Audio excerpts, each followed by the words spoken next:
वाञ्छाकल्पतरुभ्यश्च कृपा सिन्धुभ्य एव च पतितानां पावनेभ्यो वैष्णवेभ्यो नमो नमः। नमो महावदन्याय कृष्णा प्रेम प्रदायते कृष्णाय कृष्ण चैतन्या नामिने गौरात्विषे नमः। श्री कृष्ण चैतन्या प्रभु नित्यानंद श्री अद्वैत गदाधर शिवासादि गौर भक्त वृंद। हरे कृष्णा कृष्णा कृष्णा हरे हरे, हरे राम राम राम हरे हरे। श्री चैतन्य चरितामृत मध्य लीला षोडश परिच्छेद। हम लोग कुछ दिनों से श्री गदाधर पंडित जी की तिथि के उपलक्ष्य में हम लोगों ने इस प्रसंग को श्रवण करना प्रारंभ किया है, जिसके अंतर्गत हम लोग अभी श्रवण कर रहे हैं कि किस प्रकार से श्री चैतन्य महाप्रभु ने जगन्नाथपुरी से वृंदावन की अपनी यात्रा प्रारंभ की है। वृंदावन जाना चाहते हैं और पहले जगन्नाथपुरी से भवानीपुर, फिर भुवनेश्वर और फिर कटक तक महाप्रभु पहुँचे हैं। और जगन्नाथपुरी से चलने के कुछ देरी के बाद में ही, कुछ दूरी तक चलने के बाद उन्होंने गदाधर पंडित जी से कहा कि आप और आगे मेरे साथ में मत चलो। क्षेत्र संन्यास ना छाड़ियो प्रभु निषेधिला। आप अपने क्षेत्र संन्यास को नहीं छोड़ना, ऐसा महाप्रभु ने उनको कहा, निषेध किया। क्षेत्र संन्यास नहीं छोड़ना, आपने क्षेत्र संन्यास लिया है, अर्थात धाम में पारमार्थिक बुद्धि के साथ में वास करने का प्रतिज्ञा किया है। ये प्रतिज्ञा किसके सामने करना पड़ता है? ये प्रतिज्ञा भले ही किसी को साक्षी रख करके ना किया जाता हो, किंतु एक व्यक्ति स्वयं ही गुरु वैष्णव के संग के माध्यम से अपनी आप से ही ये निर्णय करता है। उसमें इस प्रकार का भावना आता है, जैसे कोई भावना रखता है कि मेरे को अब निश्चित रूप में 16 माला का जप नित्य प्रति अवश्य ही करना है, मेरे को नित्य प्रति भागवत को पढ़ना है, मैं नित्य प्रति ये सेवा करूँगा। ये जो भावना आती है, कहाँ से आती है? गुरु वैष्णव के संग से। किसी वस्तु के महात्म्य को सुन करके, समझ करके ये रुचि उत्पन्न होती है कि मेरे को अब ये वाला कार्य करना है। उसी प्रकार से क्षेत्र संन्यास के विषय में जो रुचि है, कहाँ से उत्पन्न होती है? साधु गुरु के संग और उनकी कृपा से। जैसे रूप गोस्वामी जी के विषय में कीर्तन करते हुए एक भक्त जिनका नाम माधव दास, उन्होंने क्या कह दिया, को सब त्यजी भजी वृंदावन, को सब ग्रंथ विरचिता। वृंदावन का भजन सब कुछ छोड़ करके, को सब त्यजी, सब वस्तुओं को पूरी तरह से तिलांजलि दे करके, घर को छोड़ दिया, परिवार को छोड़ दिया और राजपद इत्यादि को छोड़ दिया, धन संपत्ति के लोभ को छोड़ दिया और मैं विवाह इत्यादि करके अपना घर संसार बसाऊंगा, इस भावना को छोड़ दिया और वृंदावन में आकर के कोपिन और कंथा इत्यादि लेकर के वृक्ष के नीचे रह करके मैं भगवान का भजन करूंगा, खाने पीने की कोई चिंता नहीं करूंगा और जो महाप्रभु ने आदेश किए हैं उनका ही पालन करूंगा। ये जो सारी दृढ़ भावना ये कहाँ से आ गई? कहाँ से आ गई? महाप्रभु के संग से। महाप्रभु का संग मिलने से पहले भी वो महाप्रभु को पत्र लिखते थे। रूप गोस्वामी, सनातन गोस्वामी, रामकेली में भेंट हुई पहली बार, किंतु उससे पहले भी वो पत्र लिख करके उनसे अपने पारमार्थिक जीवन के लिए परामर्श लेते थे। महाप्रभु के विषय में सुना था, इसीलिए उनके पास में किसी न किसी अपने सेवक को भेज करके, पत्र लिख करके भेजते थे और वहां से उत्तर इत्यादि मंगवाते थे। क्यों उनसे पूछने की इच्छा जागृत हो गई? क्योंकि ऐसा वाला कुछ संग मिला जिसमें रुचि उत्पन्न हुई, भगवान और शास्त्र की बात को ठीक से जानने समझने की। ये जो रुचि उत्पन्न होती है, ये साधु संग से एक एक करके अग्रसर होती जाती है। तभी व्यक्ति संकल्प करता है, मैं ये नित्य प्रति जब तक मेरा प्राण रहेगा, जैसे वेद व्यास जी ने एक वचन बोल दिया। क्या कह करके?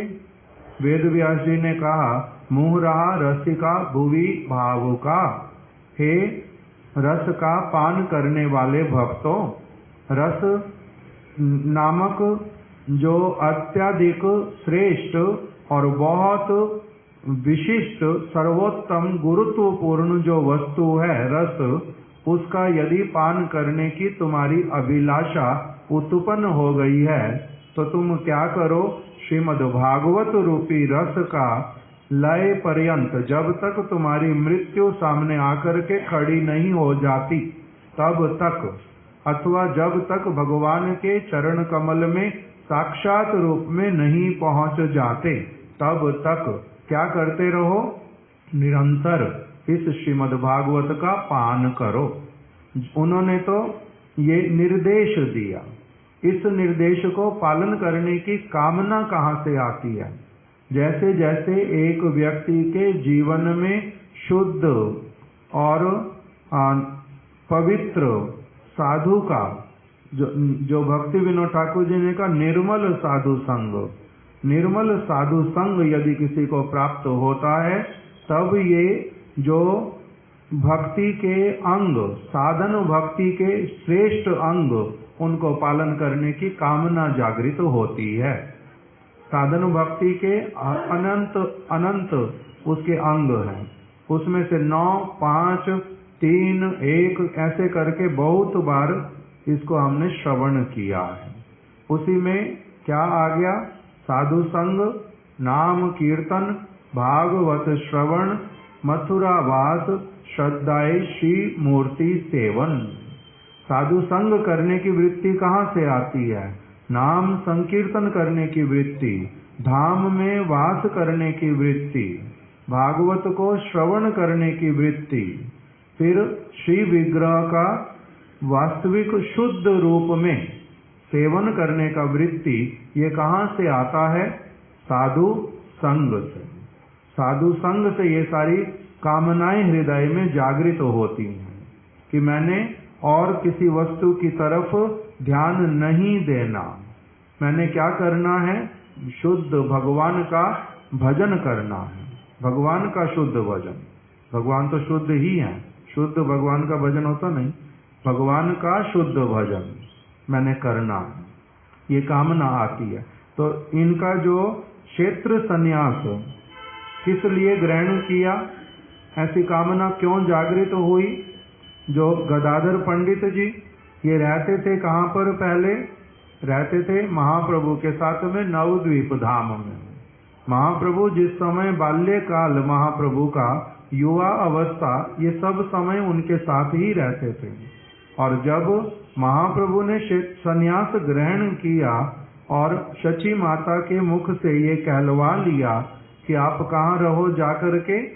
जगन्नाथपुरी में रहो, तो इन्होंने भी, गदाधर पंडित जी ने भी क्या इच्छा किया कि मैं कहाँ पर रहूंगा? जगन्नाथपुरी में। तभी तो ये कामना आ गई, नहीं तो उन्होंने तो कभी सोचा नहीं था कि मैं जगन्नाथपुरी में रहूंगा।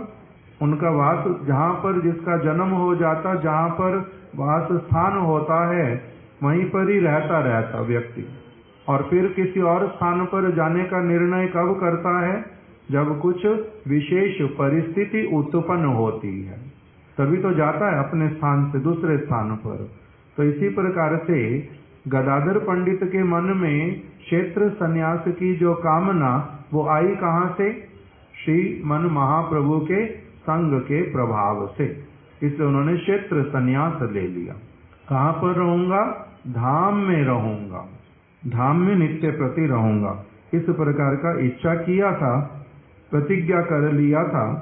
इसीलिए महाप्रभु ने उनको क्या बोल दिया कि आप मेरे साथ में नहीं चलना, आप कहाँ रह जाओ?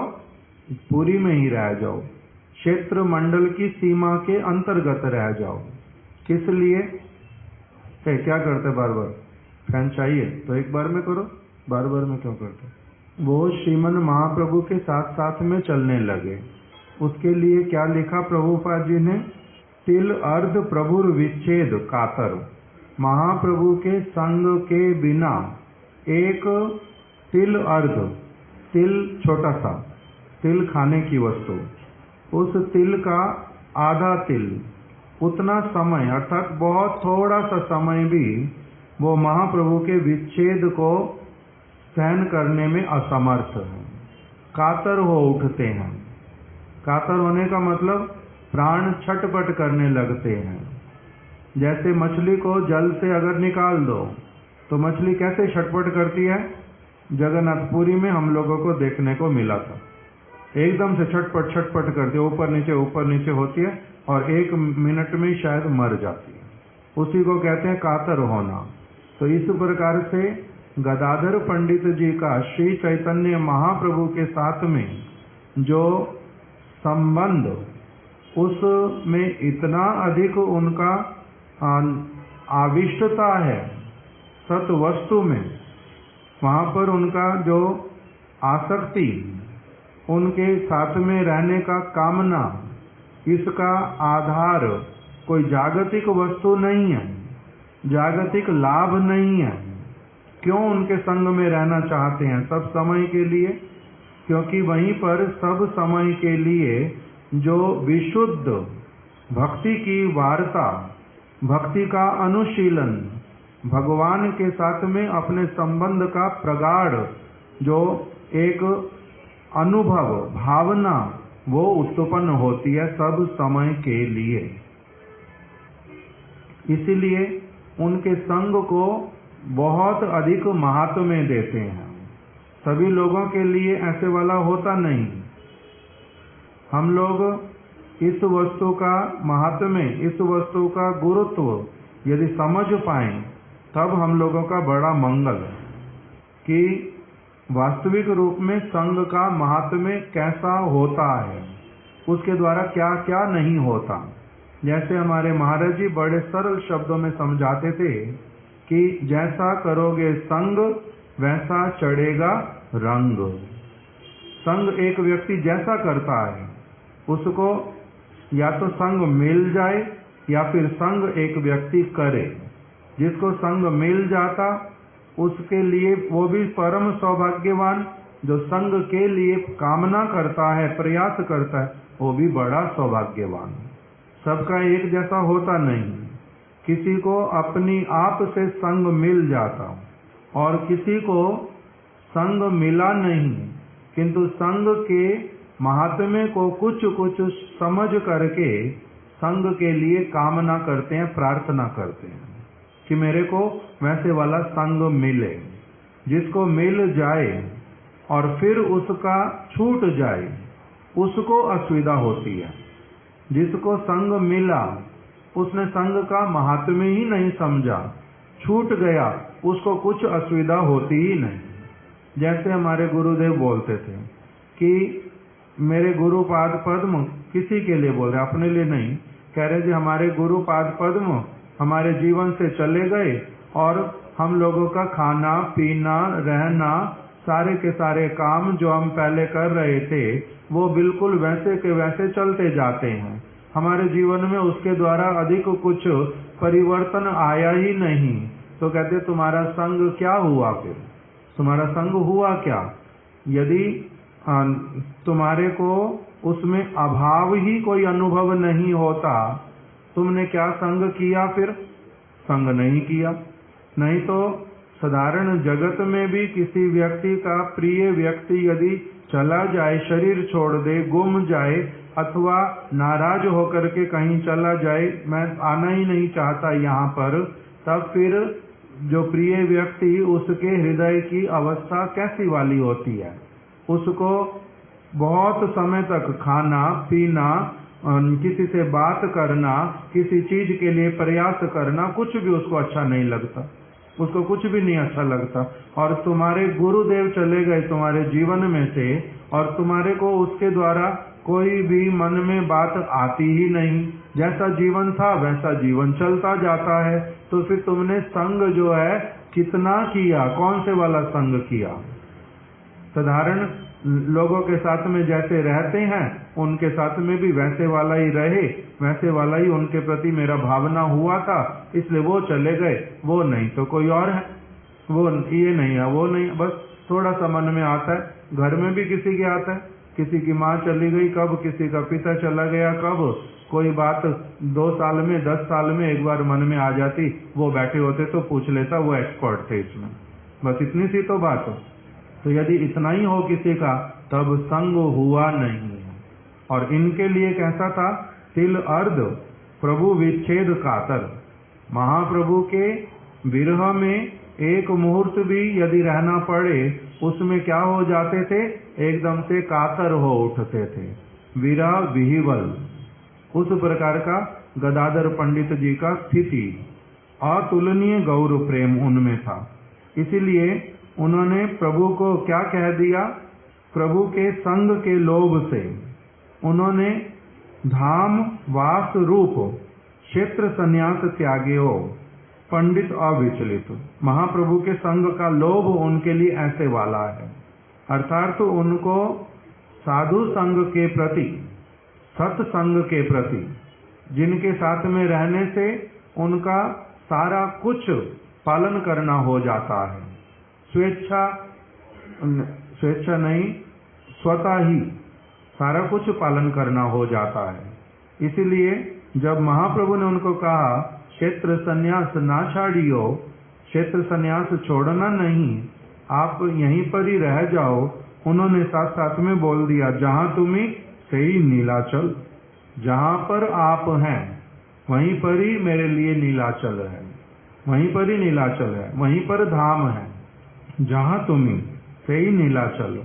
तब भी यदि कोई कहे कि नहीं इसमें अंतर होता है, धाम धाम ही है और वैष्णव, परम वैष्णव कहीं पर है, वहां पर भी धाम प्रकटित हो जाता है। वहां पर धाम है नहीं, वहां प्रकटित होता है। और जहां पर धाम है वो तो है ही है सब समय के लिए, तो इसलिए उसमें कुछ अंतर होता है, ये वाली बात कोई ना सोचे। उनमें भी कोई अंतर नहीं होता। अर्थात जैसे शिला भक्ति विनोद ठाकुर, शिला प्रभुपाद इत्यादि समझाते हैं कि पृथ्वी के ऊपर प्रकटित जो धाम और जो गोलोक वृंदावन में धाम, श्री कृष्ण कहाँ रहते हैं? गोलोक वृंदावन में, उनका अंतर आवास है वहाँ पर। फिर मध्यम आवास है, फिर अंतर आवास, मध्यम आवास, बाह्य आवास। अंतर आवास अर्थात गोकुल ब्रजमंडल, मध्यम आवास मथुरा और बाह्य आवास द्वारिका। एक में ब्रज में पूर्ण माधुर्य, दूसरे में मथुरा में माधुर्य और ऐश्वर्य मिला हुआ, और द्वारिका में परिपूर्ण ऐश्वर्य। ये उनका क्या कहलाता है? 3 स्थान, वृंदावन, मथुरा, द्वारिका, ये कहलाते हैं कृष्ण के आवास स्थान।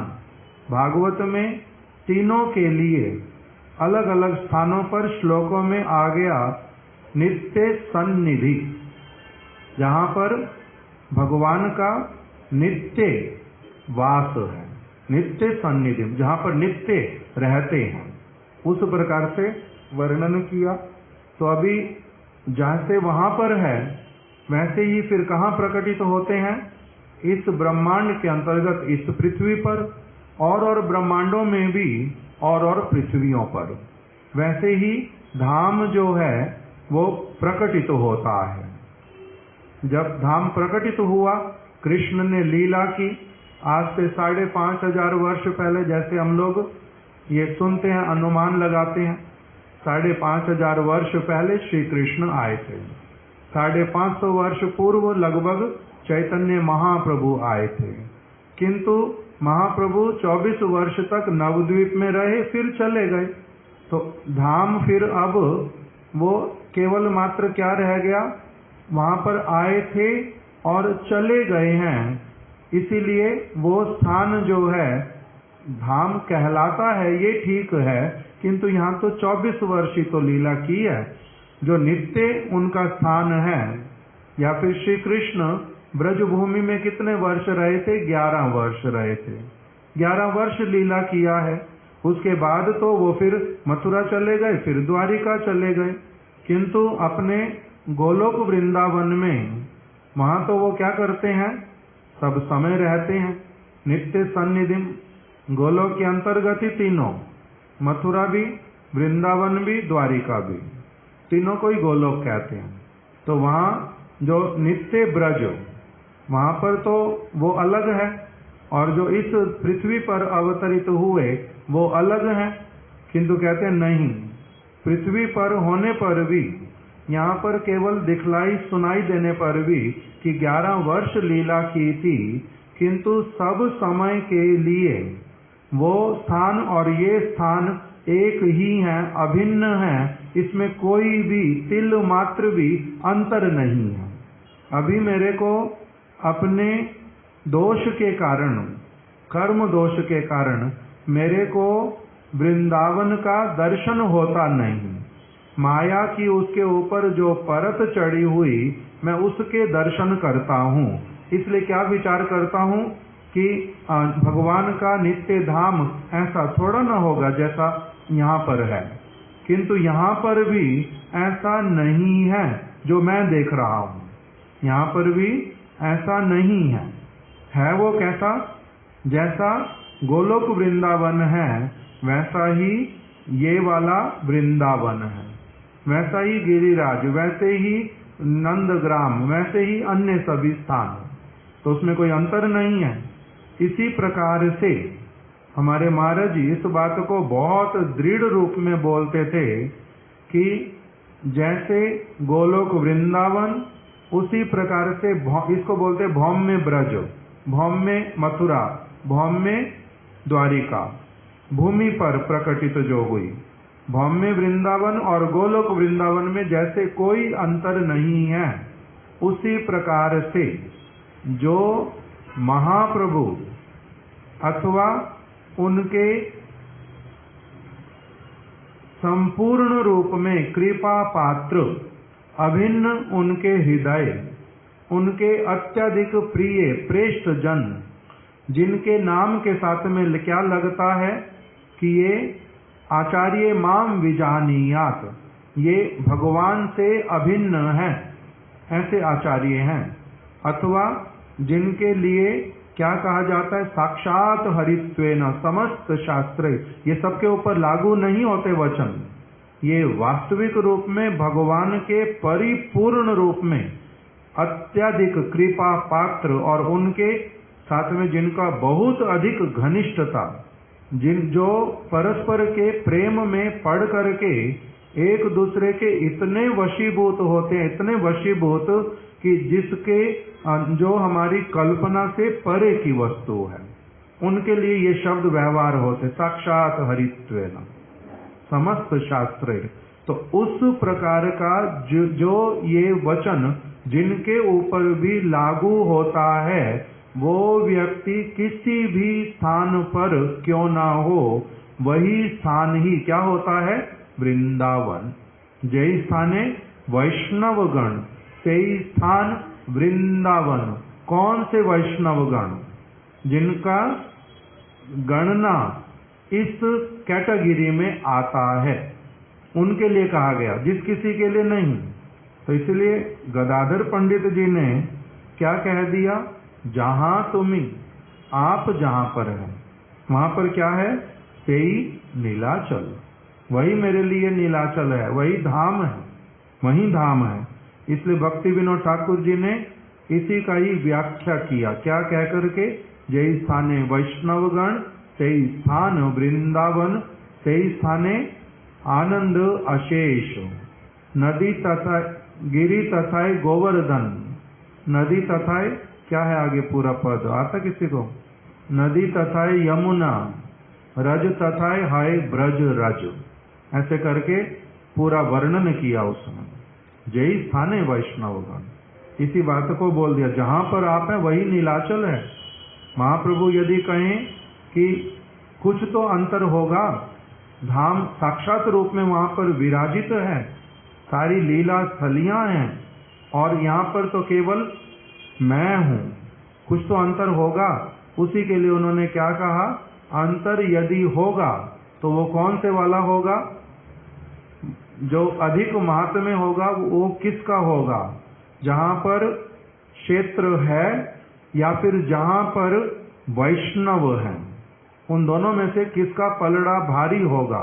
उसके लिए उन्होंने क्या बोल दिया कि यदि आप ऐसा पूछें तो मैं क्या कहता हूं, क्षेत्र संन्यास मोर जाऊक रसातल, ऐसा क्षेत्र संन्यास जिसमें आपका संग नहीं, वैसे वाला क्षेत्र संन्यास मेरा और रसातल में चला जाए, अर्थात कभी भी ना हो, नष्ट हो जाए, मेरे को उसके लिए कोई भी असुविधा नहीं है। इस प्रकार का गदाधर पंडित जी ने बतला दिया। मिला नवकिशोर प्रभु, भूमि तथा वृंदावन, आविर्भूता आपनी आह्लादिनी, वहीं पर ही आह्लादिनी शक्ति जो है श्रीमती राधिका, वही वहां पर प्रकटित होती है।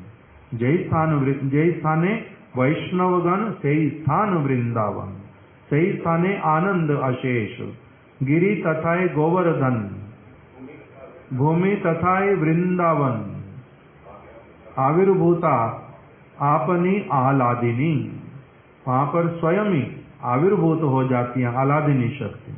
तो इसलिए उन्होंने क्या कहा कि क्षेत्र संन्यास मोर जाऊक रसातल, यदि ऐसे वाला क्षेत्र संन्यास जिसमें आपका सेवा रूपी सुख, आपका संग रूपी सुख, संग का अर्थ ही हमारे महाराज जी क्या कहते थे, केवल साथ साथ घूमना नहीं।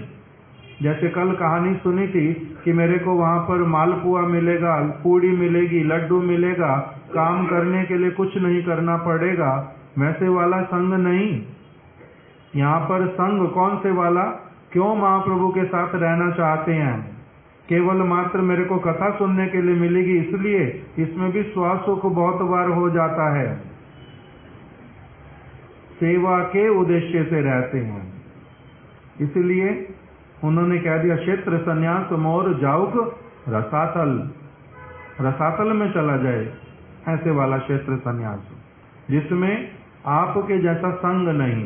प्रभुपाद जी का प्रबंध है एक, वो कह रहे हैं कि ऐसे वाला क्षेत्र संन्यास धामवास को रसातल में चला जाए, जहां पर मेरे को क्या नहीं मिलेगा, हरि नाम संकीर्तन नित्य महोत्सवमय, जो हरि नाम संकीर्तन वो नहीं मिलेगा, उस धामवास का मैं गुरुत्व देता नहीं।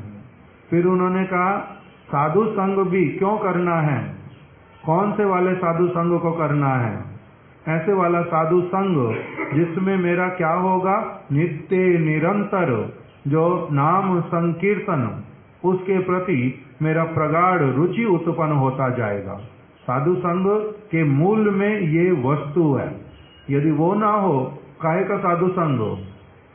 हर बात में वही वाली बात लगाई कि मेरा क्या होगा, भगवान के चरण कमलों में अनुराग, उनको हृदय के साथ में पुकारना, उनकी सेवा वो मेरे से स्वीकार करें, उसके लिए विलाप, ये जहां पर प्रारंभ होगा उसका नाम ही क्या होगा, साधु संग। उसका नाम होगा मथुरावास, उसी का नाम होगा विग्रह सेवा, उसी का नाम होगा भागवत पठन।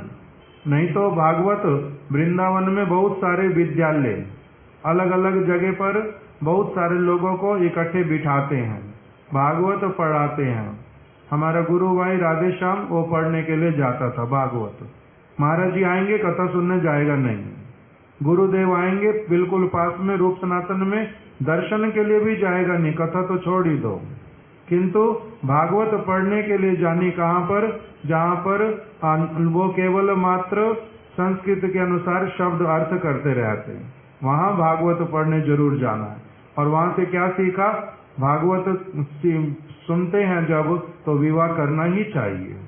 भागवत को पढ़ना सीखना किस लिए है, भागवत सप्ताह करके पैसा कमाई करना, भागवत पाठी बन जाना, जहाँ भागवत मूल पाठ कोई करेगा एक दिन का 10,000 रुपये मिलेगा। इसलिए अच्छे से स्पष्ट रूप में भागवत पढ़ना सीख लो, संस्कृत पढ़ना सीख लो। तो ऐसे वाली भागवत सीखते हैं नहीं तो लोग। तो ये भागवत पढ़ना, भागवत सीखना, जैसे भागवत को स्पर्श करना ही होता नहीं, उसी प्रकार से धामवास हो, हरि नाम हो अथवा विग्रह सेवा हो, सारा कुछ ही एक व्यक्ति का कब होता है शुद्ध रूप में, जब उसको इस प्रकार की निष्कपट चित्त वृत्ति उत्पन्न कराने वाले साधु का संग मिल जाता है। उसके हृदय में लौ को जला देते हैं, अग्नि को प्रज्वलित कराते हैं, उसमें ये रुचि उत्पन्न करवा देते हैं। जैसे अध्यापक वो क्या कराते हैं, बालक में एक रुचि उत्पन्न करा देते हैं समझने की, पढ़ने की, उसके महात्म्य की। उसी प्रकार से शुद्ध साधु अथवा गुरु वो एक व्यक्ति के भीतर में बीज का वपन करता है। कौन से बीज का, इसी प्रकार के वास्तविक शुद्ध फलदायी उपजाऊ बीज का, जिसके द्वारा क्या होगा, ये मेरे को भागवत सुननी क्यों है, मेरे को धाम में वास करना क्यों है, मेरे को साधु संग करना क्यों है, नाम कीर्तन करने से मेरा होगा क्या, उस किस भावना के साथ मैं करूं, तब उसमें जो सफलता मिलेगी मेरे को। ये जो सारी निष्कपटता वाली भावना और उसके साथ में ये सारा कुछ करना, वो कहाँ से मिलता है, इसी प्रकार के किसी भगवद प्रेमी से, जो भगवान का क्या है प्रणय भक्त, उसके माध्यम से होता।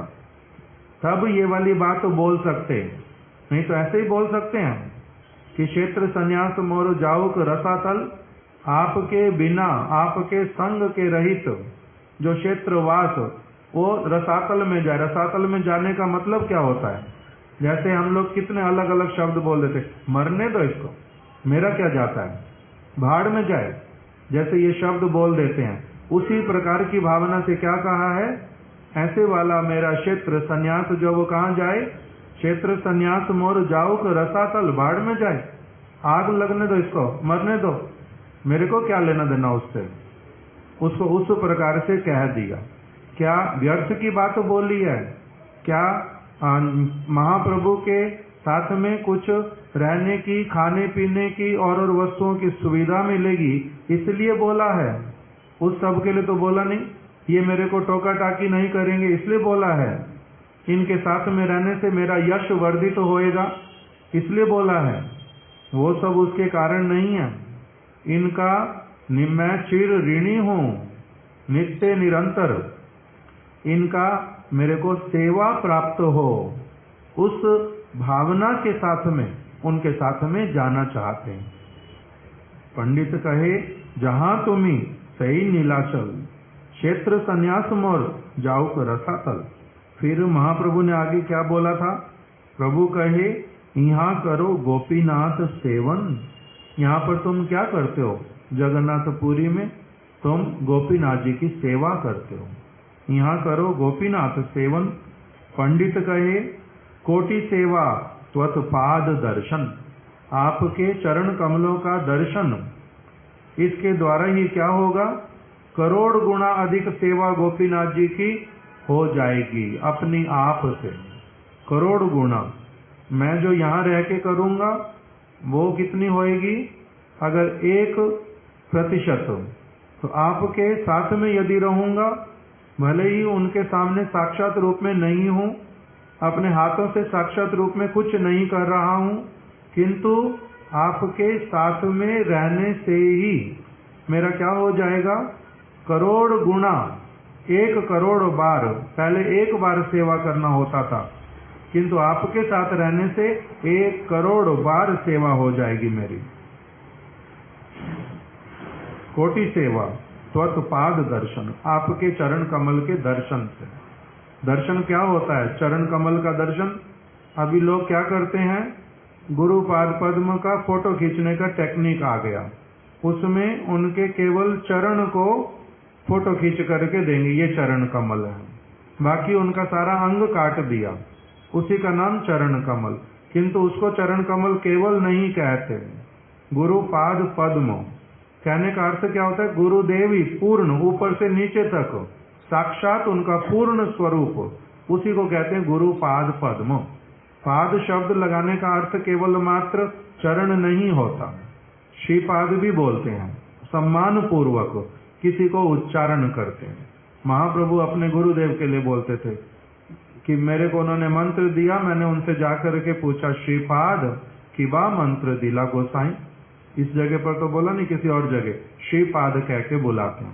श्रीपाद, श्री मतलब राधा रानी भी, श्रीपाद, पाद शब्द कहने का उनके रिप्रेजेंटेटिव, उनके रियल रिप्रेजेंटेटिव, उनसे नॉन डिफरेंट उनके रिप्रेजेंटेटिव, इस प्रकार का। तो वहां पर पाद दर्शन का अर्थ क्या होता है?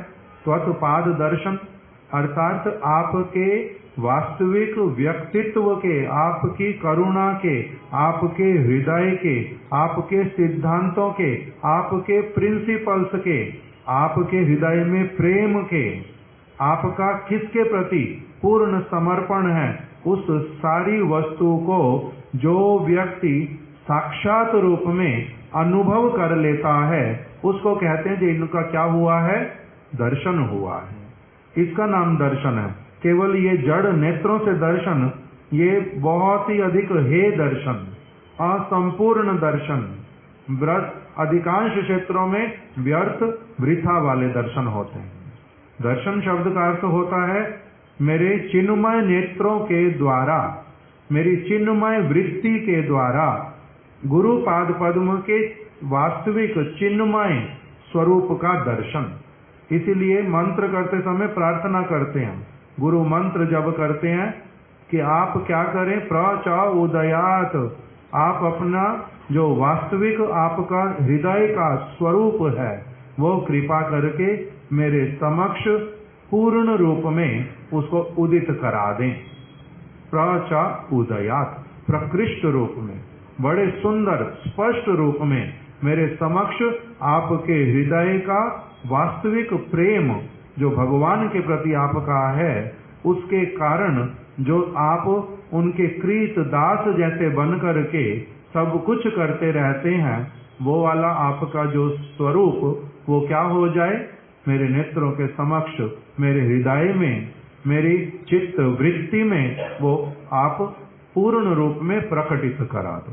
प्रचा उदयात, तो उसका एक एक अगर दर्शन एक साथ में संपूर्ण होता नहीं वो वाला, वो दर्शन बहुत विस्तृत है। एक गुरुदेव बोलते थे कि किसी समय किसी एक बहुत छोटे से उनके अंश का भी अगर दर्शन हो जाता है तब एक व्यक्ति क्या होता है, एकदम से गदगद हो उठता है। कौन सा एक श्लोक, निवृत्त तृष्णई, मैंने नवकिशोर प्रभु से कुछ दिन पहले निकलवाया था, आता किसी को?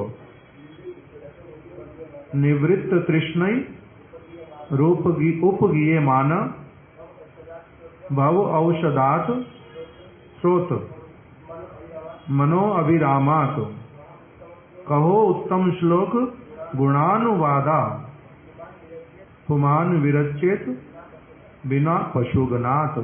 कह रहे हैं कि ऐसा व्यक्ति केवल मात्र पशु को छोड़ करके कौन सा ऐसा मनुष्य हो सकता है जो उत्तम श्लोक भगवान का जो अत्यंत प्रभावशाली लीला चरित्र, उनका महिमा गुणगान, ये नित्य निरंतर निवृत्त तृष्णाई, जिसकी सारी तृष्णाएं पूर्ण हो गई हैं, जिसकी कोई तृष्णा नहीं रह गई, जो कुछ भी नहीं चाहता, ऐसे वाला व्यक्ति भी वो क्या करता है, सब समय के लिए निवृत्त तृष्णाई, ऐसे वाला व्यक्ति भी भगवान की लीला कथा को श्रवण करते करते वो क्या होता है, सब समय के लिए उसी में निमग्न रहता है, डूबा रहता है, उससे निकलता नहीं। उसका भी कृत्य है निवृत्त तृष्णा, तृष्णा कुछ भी नहीं है, तब भी क्या करता रहेगा, फिर कथा बोलता रहता, कथा सुनता रहता, उसी में ही निमग्न रहता है। निवृत्त तृष्णा, तुम्हारा तो कोई कामना नहीं है, भगवान से तुम्हें तो कुछ चाहिए नहीं, तुम शांति की भी कामना नहीं कर रहे, उनके चरण कमल मेरे को प्राप्त हो जाए ये भी कामना नहीं है। तुमने तो कह दिया, हे प्रभु जो आपकी इच्छा आप वैसा ही करो, आपकी दर्शन देने की इच्छा दर्शन दो, नहीं देना मत दो, चरण के नीचे आप मेरे को रौंद दो अथवा आलिंगन करो, आप ही मेरे प्राणनाथ हो, मैंने तो इतना स्वीकार कर लिया और मुझे कुछ नहीं चाहिए। ये ऐसे वाला व्यक्ति भी निवृत्त तृष्णई, जो इतने उन्नत स्तर तक पहुंच गया, जो ये भी नहीं बोल रहा कि आपका विरह सहन नहीं होता, आप कम से कम तो दर्शन दो, इस स्तर से भी ऊपर उठ गया, मेरे को दर्शन दिए बिना ही यदि आप सुखी होते हैं तो आप मेरे को कभी दर्शन मत दो, ये भी मैं आपको निवेदन कर रहा हूँ। जो इस स्तर तक पहुंच गया उसके लिए भी क्या कह रहे, निवृत्त तृष्णा। जिसकी निवृत्त तृष्णा हो गई वो भी क्या करता है, उत्तम श्लोक जो भगवान उसका जो गुणानुवाद पुनः पुनः उसको बोलना, सुनना, आस्वादन करना, इसमें रत रहता है। तो कह रहे हैं जब ये वाली वस्तु मिलती है उसमें क्या होता है, अगर एक किसी ने भी कोई भगवान का ऐसा लीला चरित्र श्रवण करा दिया जो इसने सुना हुआ नहीं था, एकदम से परम आनंदित हो उठता है, परम आनंदित होता है। जो आज मेरे को ये वाली जो बात है प्रभु की मेरे को आज श्रवण करने के लिए मिली, समझ आ गई, उसकी आत्मा जो है वो परम प्रसन्न हो उठती है, वो कभी उदास नहीं होता। फिर उसको ऐसे मिलता है जीवन पहले से था, आज जीवन जो है और अधिक एकदम से प्रफुल्लित हो उठा। इस प्रकार का उसका एक एक लीला श्रवण करते करते जैसे जैसे वो ठीक ठीक रूप में अग्रसर होता जाता है, उतना अधिक वो उत्साही और दृढ़ निश्चय वाला, परम प्रसन्न, परम संतुष्ट और नित्य प्रति आनंद में नित्य करने वाला उसका हृदय इस प्रकार का हो जाता है। तो इसी का नाम होता है दर्शन। कभी उसने किस सिद्धांत का दर्शन किया, कभी किसी गुरु वर्ग की बात को हृदय में दर्शन किया, श्रवण किया, हृदय में ग्रहण किया, समझ आया, पालन करने के लिए उत्कंठित हो उठा, इसी का नाम दर्शन होता है। तो कह रहे हैं कि ऐसे कोटि सेवा स्वतपाद दर्शन, एक एक मुहूर्त में जो वस्तुएं मेरे को आपसे प्राप्त होती हैं, गोलोक की वार्ता, वैकुंठ की वार्ता, भगवान के निज धाम की वार्ता, भगवान के का किसमें परम आनंद है, वो यमुना जी के तट की वार्ता, कुंज निकुंज की वार्ता, गिरिराज की गहवरों की जो वार्ता, वो जो सारा कुछ देखने को, सुनने को, अनुभव करने को वो मिलता है, उसी का नाम क्या है? त्वत्पाद दर्शन। तो कह रहे हैं वो जो गोपीनाथ जी की सेवा और दूसरी ओर आपके चरण कमल का दर्शन, आपका दर्शन, आपके हृदय का दर्शन, इसमें आपके हृदय का दर्शन जो हो जाए, जो होता है, उसके द्वारा क्या हो जाता है? करोड़ों करोड़ों बार गोपीनाथ जी का प्रसन्नता होता है। गोपीनाथ जी केवल मात्र जो सेवा, तुलसी देना, चंदन देना, वस्त्र देना, उनको भोजन निवेदन करना, वो सारी वस्तु करना और ये वाला करना, इसमें से किससे प्रसन्न होते हैं? किससे प्रसन्न होते हैं? कोटि सेवा त्वत्पाद दर्शन, आपके चरण कमलों का, आपके जैसे महत्व पुरुष के। अब यहाँ पर लौकिक रीति अनुरूप केवल उन दोनों को साधु मान करके हम बात कर रहे हैं कि आपके जैसे व्यक्ति का जो दर्शन, उससे करोड़ों गुना गोपीनाथ जी का सेवा हो जाता है अपनी आप से। तो उस सेवा को निम्न कर रहे हैं न नहीं कर रहे, एक दृष्टिकोण से कर रहे हैं कि हाँ, किसके लिए है ये? वो सेवा करने का मैं अधिकारी नहीं। उस सेवा में जैसे गुरुदेव बोलते थे कि अर्चन और भगवान की सेवा, इसमें अंतर है बहुत। अर्चन नवदा भक्ति का एक अंग है और सेवा क्या होती है? सेवा इन सबसे ऊपर है, वो अंग नहीं है, वो अंगी है। रूप गोस्वामी, सनातन गोस्वामी जब विग्रह की सेवा करते हैं, उनका वो अर्चन जैसा सारा क्रिया दिखलाई देने पर भी वो कहलाता है प्रेममय अनुरागमय सेवा। और हमारा प्रेममय अनुरागमय किया जाने वाला कृत्य भी वास्तविक रूप में सारा कुछ ही अर्चन की श्रेणी में चला जाता है। अर्चन अर्थात जहाँ पर एक व्यक्ति का अभी संबंध जो है वो प्रगाढ़ हुआ नहीं, जहाँ पर संबंध जो है उसका प्रस्फुटित होना भी नहीं हुआ, जहाँ संबंध बनाने की कामना की जा रही है, वहीं पर ही विधि के अनुसार एक व्यक्ति अर्चन कर देता है। वहाँ पर विधि मान करके, जैसे अस्पताल में एक रोगी है, नर्स के लिए, डॉक्टर के लिए विधि है, उनके पास एक बार जा करके विजिट करेगा, कुछ पूछेगा, कुछ कहेगा, पेपर पे कुछ लिख करके चला जाएगा, ये विधि है। और उसी व्यक्ति का जब अपना कोई बहुत प्रिय व्यक्ति उसको विजिट करने के लिए आता है, तो वो क्या विजिट करने की फीस लेगा? डॉक्टर विजिट करने की फीस लेता है। डॉक्टर आकर के केवल मिलेगा, अपना एक बार आएगा और चला जाएगा। उसका कंसर्न केवल कहाँ तक है? औषधि तक। और जो अपना व्यक्ति मिलने के लिए आया, उसका कंसर्न कहाँ तक है? पूर्ण रूप में बहुत अलग प्रकार का। इसी प्रकार से अर्चन करने वाला व्यक्ति जो है केवल विधि के अनुसार अर्चन करता है। वही का वही अर्चन, स्नान कराना, माता यशोदा भी कराती हैं कृष्ण को स्नान, वो भी उनको चंदन लगाती हैं, वो भी उनको वस्त्र पहनाती हैं, वो भी उनको भोजन कराती हैं, किंतु उनका अर्चन जैसा क्रिया दिखलाई देने पर भी वो प्रेम से भरा पड़ा है, इसमें बहुत बड़ा अंतर है। तो इसीलिए यहाँ पर जिस सेवा की बात कर रहे हैं, जो गदाधर पंडित कह रहे हैं, वो कौन सी वाली सेवा? अर्चन वाली सेवा को। अर्चन वाली सेवा हजारों बार हो जाएगी, करोड़ों बार हो जाती आपका स्वतपाद दर्शन, हम आपके चरण कमल का दर्शन करने से। तो इसलिए यहाँ पर वो वाला जो सेवा वाला जो है, जो यशोदा माता जी वाला या फिर रूप गोस्वामी, सनातन गोस्वामी जी वाला, उसकी बात यहाँ पर नहीं कर रहे, क्योंकि वो क्या है? प्रेममयी सेवा। उस प्रेममयी सेवा के लिए तो कुछ और ही बतलाया है। वहां पर क्या बतलाया? एक सखी, वो श्री कृष्ण को चामर डुला रही हैं, उनको सेवा मिला चामर डुलाने का, चामर डुला रही हैं। चामर डुलाते डुलाते उनका नेत्र जो है वो पड़ गया श्री कृष्ण के मुख कमल पर। स्मित मंद मुस्कान वहां पर थी। स्मित मतलब मुस्कान, मंद मुस्कान स्वतः ही सब समय उस मुख मंडल पर विराजित रहती है। उसी को उन्होंने एकदम से देखा। देखने से ही मन इतना अधिक उसकी ओर आकर्षित हुआ कि एकदम से स्तब्ध हो गई।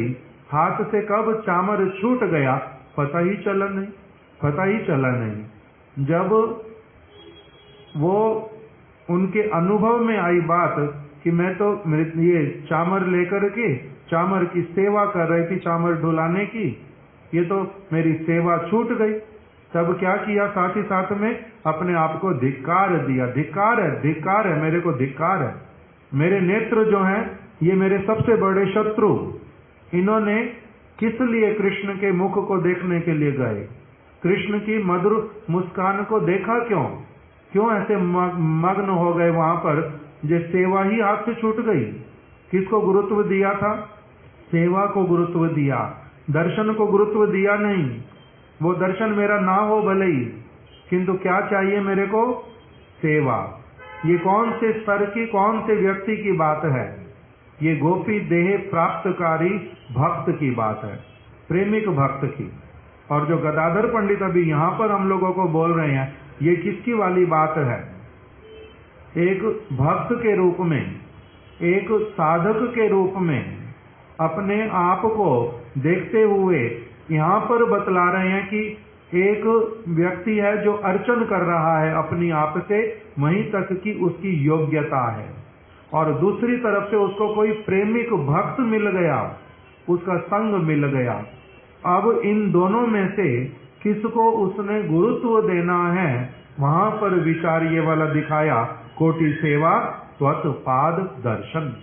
आपके जैसे महत पुरुष का, रसिक महाभागवत का जिसको संग मिल गया, उसके संग से अपनी आप से क्या हो जाएगा मेरा? करोड़ों बार वो अर्चन इत्यादि करना अपनी आप हो जाएगा।